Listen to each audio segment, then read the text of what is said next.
ಪರೀಕ್ಷಿತ್ ಬೇಟೆಗೆ ಅಂತ ಧನುರುದ್ಯಮ್ಯ ಪಾಂಡವ ಬೇಟೆಗೆ ಅಂತ ಹೊರಟ ಅಂತ ಒಂದು ಮೃಗವನ್ನು ಬೆನ್ನಟ್ಟಿಕೊಂಡು ಹೋದ ಅಂತ. ಮೃಗ ಸಿಗಲಿಲ್ಲ. ಜಲಾಶಯಂ ಅಚಕ್ಷಾಣ, ನೀರು ಸಿಗಲಿಲ್ಲ. ತ್ರಿಷೆ ಬಾಯಾರಿಕೆ, ಆಶ್ರಮದೊಳಗೆ ಪ್ರವೇಶ ಮಾಡಿದ ಅಂತ ಭಾಗವತ ಹೇಳ್ತಾರೆ. ಒಂದು ಜಿಂಕೆಯ ಬೆನ್ನ ಹಿಂದೆ ಹೋದ, ಒಂದು ಮೃಗದ ಬೆನ್ನ ಹಿಂದೆ ಹೋದ ಅಂತ ಭಾಗವತ ಇದನ್ನು ಬಹಳ ಚೆನ್ನಾಗಿ ಹೇಳುತ್ತೆ. ಮೃಗ ಸಿಗಲಿಲ್ಲ ಅಂತ. ಇದು ಭಾಗವತದ ಕತೆ, ಇದು ರಾಮಾಯಣದ ಕತೆ, ಇದು ಮಹಾಭಾರತದ ಕತೆ. ಒಂದು ಮೃಗದ ಬೆನ್ನ ಹಿಂದೆ ಹೋಗೋದು, ಮೃಗ ಸಿಗಲಿಕ್ಕಿಲ್ಲ.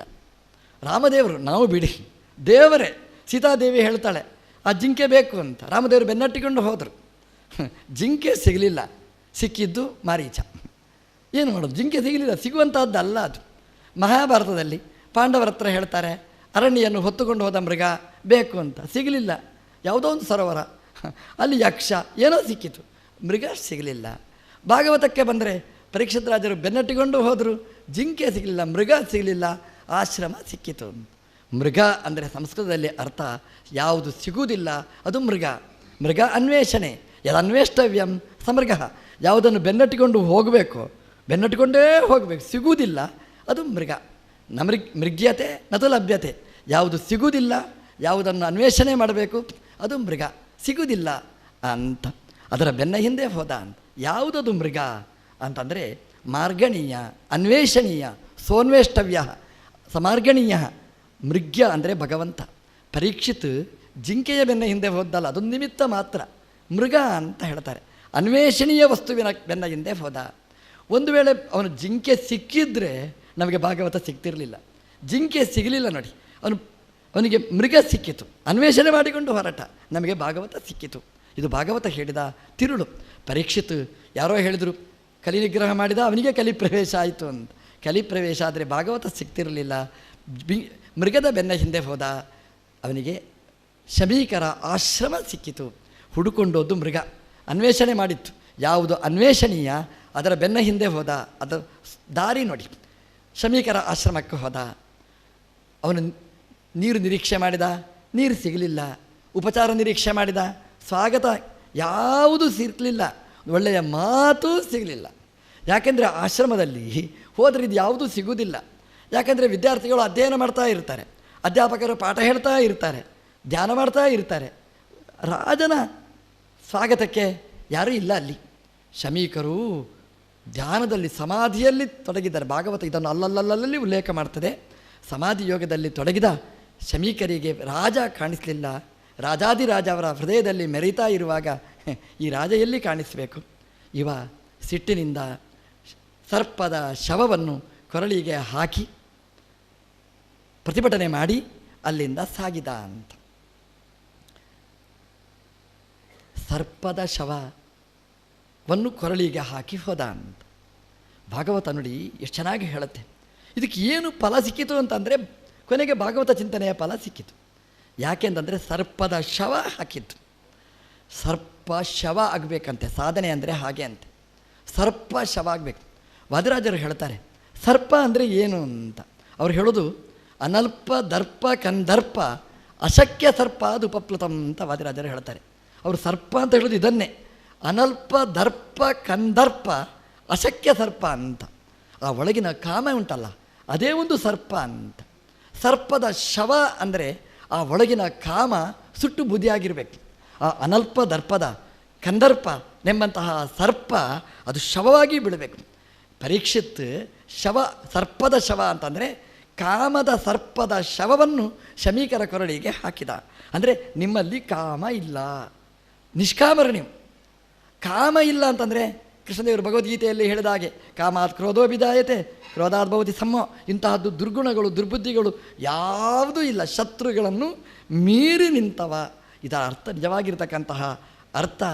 ಶಮೀಕರ ಮಗ ಶೃಂಗಿ ಶಾಪ ಕೊಡ್ತಾನೆ, ಇವತ್ತಿನಿಂದ 7ನೇ ದಿವಸದಲ್ಲಿ ತಕ್ಷಕ ಗಚ್ಚಿ ಸತ್ತು ಹೋಗು ಅಂತ.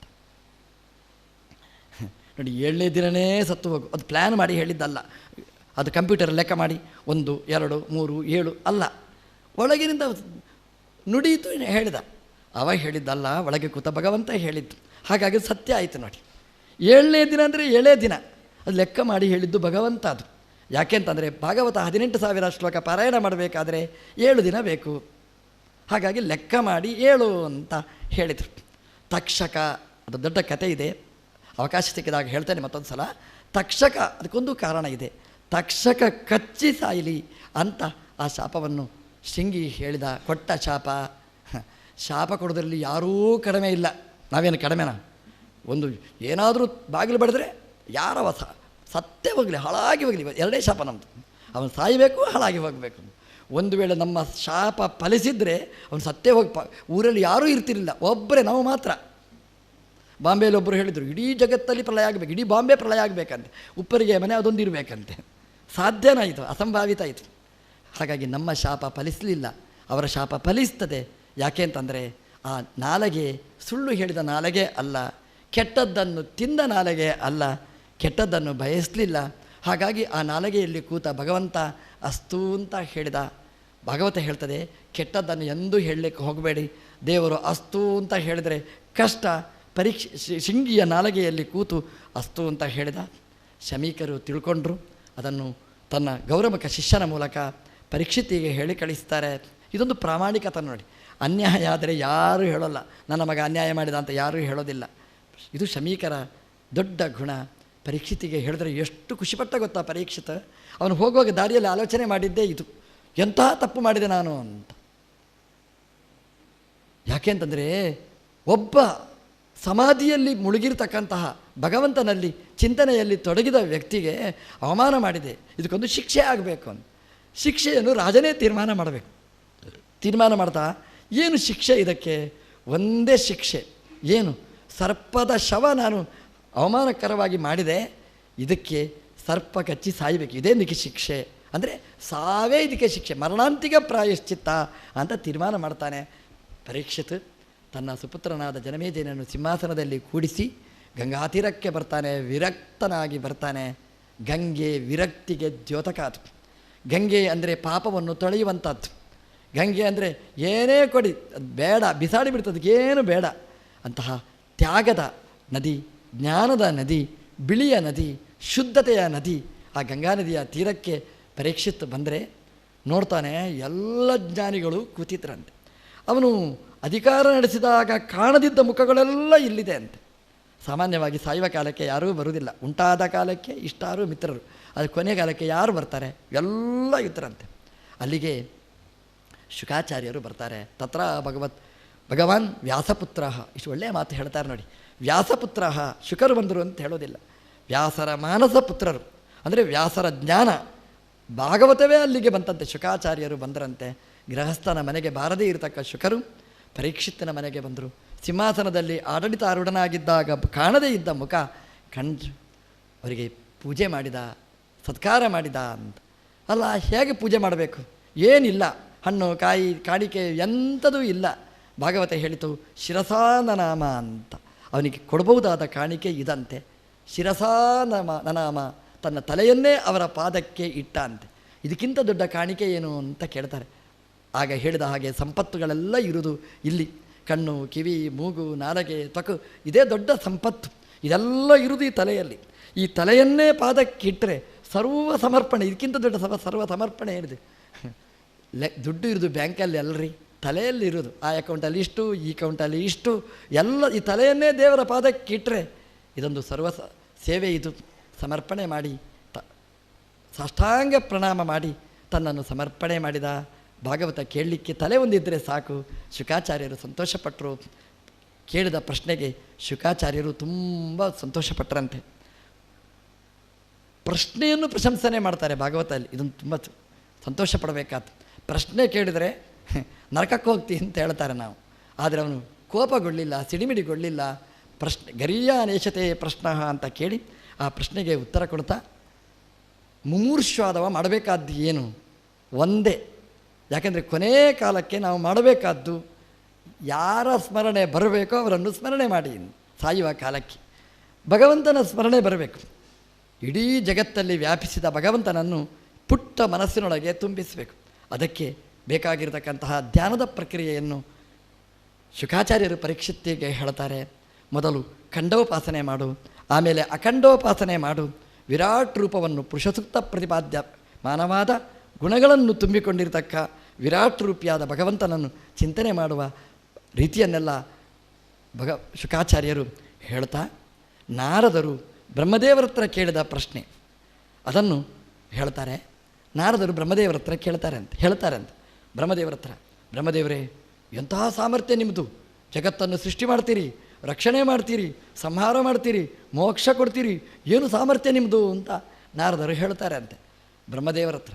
ಬ್ರಹ್ಮದೇವರು ಹೇಳ್ತಾರೆ ಅಂತ ನಾರದರ ಹತ್ರ, ಗಟ್ಟಿ ಹೇಳಬೇಡಿ ಇಂದ, ನಮ್ಮ ಬಾಸ್ ಕೇಳ್ತಾ ಇದ್ದಾರೆ ಒಳಗಿನಿಂದ ಅಂತ. ನಮ್ಮದು ಅಲ್ಲ ಅದೆಲ್ಲ, ಆ ಒಳಗೆ ಕೂತ ಭಗವಂತನದ್ದು. ನಾನಲ್ಲ ಸೃಷ್ಟಿ ಮಾಡುವವ, ರಕ್ಷಣೆ ಮಾಡುವ ಸಾಮರ್ಥ್ಯನೇ ನನಗಿಲ್ಲ. ಯಾರಾದರೂ ಪ್ರಶಂಸನೆ ಮಾಡಿದರೆ ಭಾಗವತ ಹೇಳುತ್ತೆ, ನಾನಲ್ಲ, ಒಳಗೆ ಕೂತ ಅಂತರ್ಯಾಮಿಗೆ ಹೇಳಿ. ಬ್ರಹ್ಮದೇವರು ಸೃಷ್ಟಿ ಮಾಡುವವರು, ಆದರೂ ಅದನ್ನು ಒಪ್ಪಿಕೊಳ್ಳಲಿಲ್ಲ ಅಂತೆ. ಆ ಶಕ್ತಿ ಕೊಟ್ಟ ಭಗವಂತ ಒಳಗಿಂದ ಮಾಡಿಸ್ತಾನೆ ಅಂತ ಅನುಸಂಧಾನ ಮಾಡಿ ನಾರದರಿಗೆ ಚತುಶ್ಲೋಕಿ ಭಾಗವತವನ್ನು ಉಲ್ಲೇಖ ಮಾಡ್ತಾರೆ. ಅದನ್ನೆಲ್ಲ ಹೇಳಿ ತಾನು ಮೋಕ್ಷವನ್ನು ಕಂಡ ವೈಕುಂಠ ದರ್ಶನ ಮಾಡಿದ್ದನ್ನು ಉಲ್ಲೇಖ ಮಾಡ್ತಾರೆ. ಅಂದರೆ ಸಾಧನೆ ಮಾಡಿದವನಿಗೆ ಫಲ ಆದದ್ದು ಪ್ರತ್ಯಕ್ಷ ಸಿದ್ಧ ಅಂತ ತೋರಿಸಲಿಕ್ಕೋಸ್ಕರ ತನ್ನ ವೈಕುಂಠ ದರ್ಶನದ ಫಲವನ್ನು ಉಲ್ಲೇಖ ಮಾಡ್ತಾರೆ.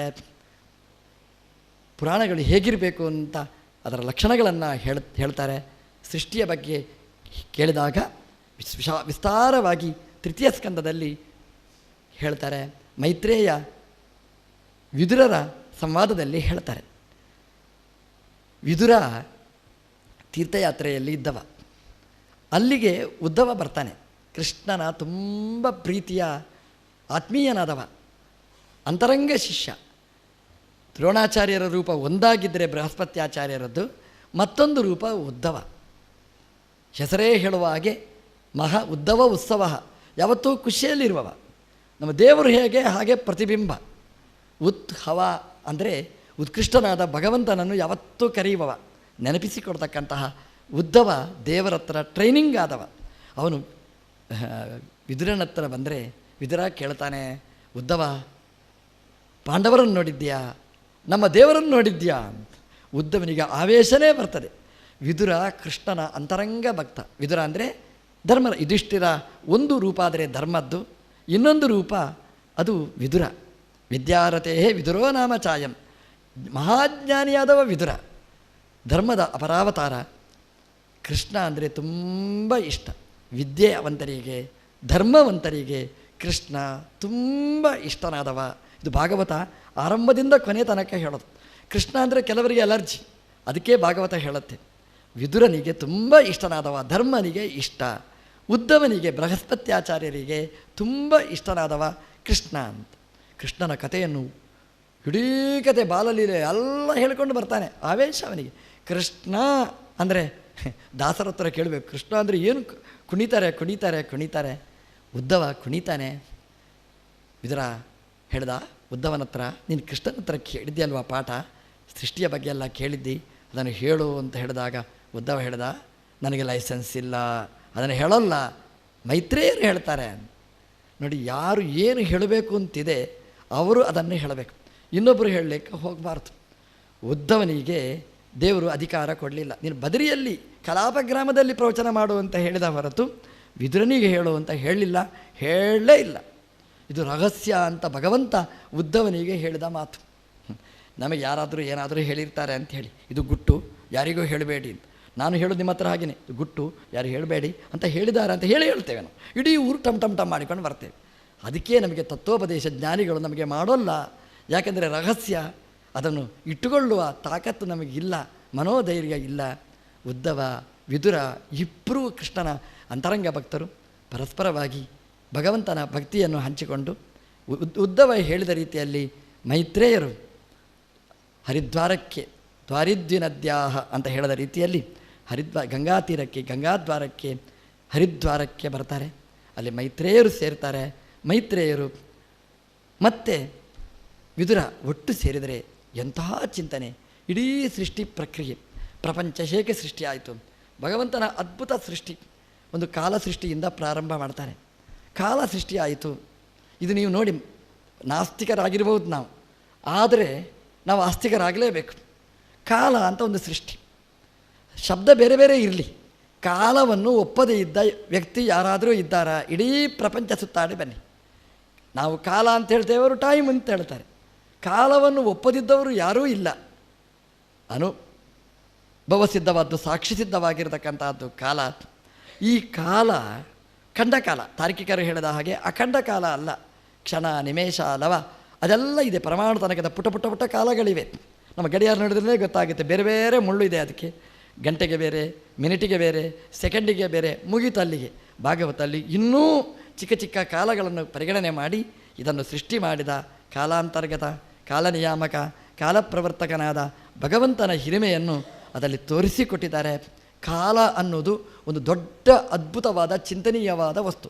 ನಿಮಗೆ ಪುರ್ಸೋತಿದ್ದಾಗ ಮನೆಯಲ್ಲಿ ಒಂದು ಸಲ ಬ್ಲ್ಯಾಕ್ ಮೈಂಡಲ್ಲಿ ಆಲೋಚನೆ ಮಾಡಿ, ಕಾಲ ಅಂತ ಒಂದು ಸಬ್ಜೆಕ್ಟ್ ತಗೊಳ್ಳಿ, ನೀವು ಆಲೋಚನೆ ಮಾಡಿ ಈ ಕಾಲ ಎಲ್ಲಿಂದ ಬಂತು ಅಂತ. ಅದು ಬರ್ತಲೇ ಇರ್ತದೆ. ನೀವು ಮಲಗಿ, ಆದರೆ ಕಾಲ ಅದು ನಡೀತಲೇ ಇರ್ತದೆ. ನೀವು ಮಲಗಿದ್ದೀರಿ ಅಂತ ಅದು ಮಲಗುವುದಿಲ್ಲ. ನಿಮ್ಮ ಟೈಮ್ ಪೀಸ್ ಮಲಗಬಹುದೇ ಹೊರತು ಕಾಲ ನಿಲ್ಲುವುದಿಲ್ಲ. ಟೈಮ್ ಅದು ಹೋಗ್ತಲೇ ಇರ್ತದೆ. ನಮ್ಮ ಅಜ್ಜ ಅಲ್ಲ, ಅಜ್ಜನ ಅಜ್ಜ ಅಲ್ಲ, ಅಲ್ಲಿಂದ ಕಾಲ ಇತ್ತು. ಮೊಮ್ಮಗನ ತನಕನೂ ಅಲ್ಲ, ಅದರ ಮೇಲೂ ಕಾಲ ಇರ್ತದೆ. ಈ ಕಾಲವನ್ನು ಯಾರು ಸೃಷ್ಟಿ ಮಾಡಿದ? ಇದೊಂದು ಪ್ರಶ್ನೆ ಕೇಳಿ, ಇದಕ್ಕೆ ಉತ್ತರ ಒಂದೇ, ಅದು ಆ ನಿಯಾಮಕನಾದ ಭಗವಂತ. ಸರ್ವಂ ಕಲಯತಿ, ಆ ಭಗವಂತನೇ ಕಾಲ ನಿಯಾಮಕ ಅಂತ ಭಗವಂತನ ಆ ಮಹಿಮೆಗಳನ್ನೆಲ್ಲ ಹೇಳಿ ಈ ಎಲ್ಲ ಮಹತ್ತತ್ವ, ಅಹಂಕಾರ ತತ್ವ, ಪಂಚಭೂತಗಳು, ತನ್ಮಾತ್ರೆಗಳು, ಇಂದ್ರಿಯಗಳು ಇದೆಲ್ಲ ಸೃಷ್ಟಿಯಾದ ಬಗೆಗಳನ್ನೆಲ್ಲ ಹೇಳ್ತಾ, 10 ಪ್ರಜಾಪತಿಗಳ ಸೃಷ್ಟಿಯನ್ನು ಹೇಳ್ತಾ, ರುದ್ರದೇವರ ಸೃಷ್ಟಿಯನ್ನು ಹೇಳ್ತಾ, ಕೊನೆಗೆ ಭಗವಂತನ ಆಜ್ಞೆಯ ಪ್ರಕಾರ ಸೃಷ್ಟಿ ಮಾಡಲಿಕ್ಕೆ ಹೊರಟ ಬ್ರಹ್ಮದೇವರಿಗೆ ತನ್ನ ಅವಯವದಿಂದ ಇಬ್ಬರನ್ನು ಆದಿ ದಂಪತಿಗಳನ್ನು ಸೃಷ್ಟಿ ಮಾಡ್ತಾರೆ.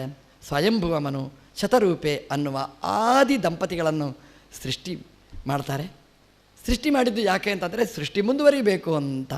ಅವರು ಮುಂದುವರಿಸಬೇಕು ಅಂತ ಹೊರಟಾಗ ಜಲವನ್ನು ಕಂಡು ಅವರು ಹೇಳ್ತಾರೆ ಬ್ರಹ್ಮದೇವರ ಹತ್ರ, ಸ್ವಾಮಿ ಸೃಷ್ಟಿ ಮಾಡಬೇಕು ಅಂತ ಹೇಳ್ತೀರಿ, ಜಾಗನೇ ಇಲ್ಲ ಅಂತ.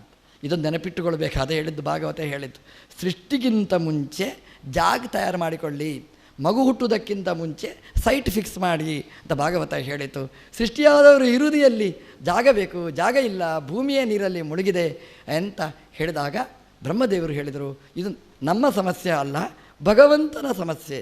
ಯಾಕೆಂದರೆ ಸೃಷ್ಟಿಯನ್ನು ಮಾಡುವಂತ ಆಜ್ಞೆ ಮಾಡಿದ ಭಗವಂತ ಇದಕ್ಕೆ ಪರಿಹಾರ ಹೇಳಬೇಕು ಅಂತ ಹೇಳಿದಾಗ ಸ್ವಯಂಭವಮನುವಿನ ಪ್ರಾರ್ಥನೆಯನ್ನು ಬ್ರಹ್ಮದೇವರು ಭಗವಂತನ ಮುಂದೆ ಇಟ್ಟಾಗ ಭಗವಂತ ಅದನ್ನು ಒಪ್ಪಿಕೊಂಡು ಬ್ರಹ್ಮದೇವರ ನಾಸಾಪುಟದಿಂದ ಪುಟ್ಟ ಹಂದಿಯಾಗಿ ವರಾಹನಾಗಿ ಭೂಮಿಗೆ ಬಂದು ಹಿರಣ್ಯಾಕ್ಷನ ಸಂಹಾರವನ್ನು ಮಾಡ್ತಾರೆ. ಹೀಗೆ ವರಾಹಾವತಾರದ ಚಿಂತನೆಯ ಜೊತೆಗೆ ಇವತ್ತಿನ ಪ್ರವಚನವನ್ನು ಕೃಷ್ಣಾರ್ಪಣ.